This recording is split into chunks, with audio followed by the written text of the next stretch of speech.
Hey, it's Fred, the Tooth Prospector. I have a message for Christmas for you. I'm reading from Paul Ellis's article in December 15th, 2010. It was relevant then and it is more relevant today. Titled Real Christmas Cards.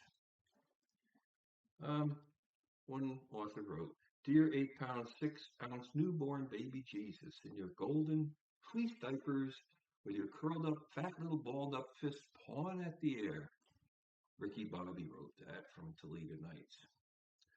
The first Christmas was heralded by angels praising God for the Savior born in Bethlehem. But today, Christmas is marked by cards featuring an old guy with weight problems, Santa Claus. If the King of Kings is depicted at all, he's usually shown as a baby, straitjacketed in swaddling clothes. But like Ricky Bobby says, the greeting card business prefers a Jesus that is weak and inoffensive. And what do these cards say about Christmas? Well, virtually nothing. Years ago, Happy Christmas morphed into Happy Holidays. Now it seems as if the card writers are in a competition to see who can come up with the dullest and most trite message. Cards that do feature Bible verses look like they were designed to give to your grandma. They're boring and make the Word of God look so lifeless. The original Christmas was marked by angels proclaiming the good news to men.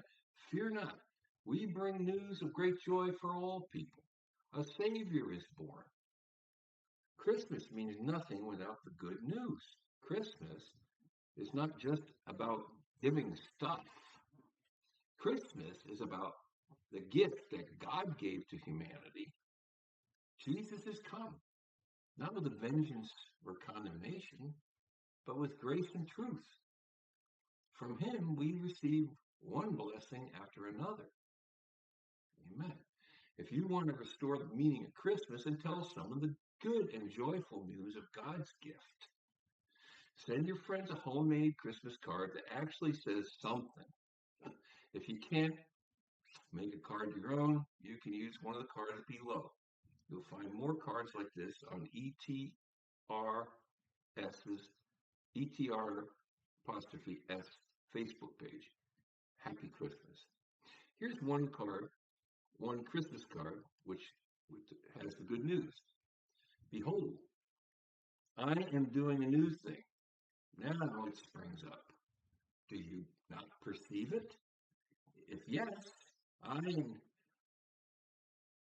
is I who blocks all your transgressions for my own sake, and remember not your sins anymore.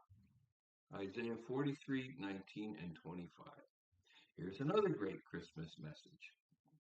I have come so that you might have life and have it to the full. John 10:10. And here's another great message you could write. And the Word became flesh and dwelled among us, and we have seen his glory, the glory of the only Son from the Father, full of grace and truth. From his fullness, we have all received grace upon grace.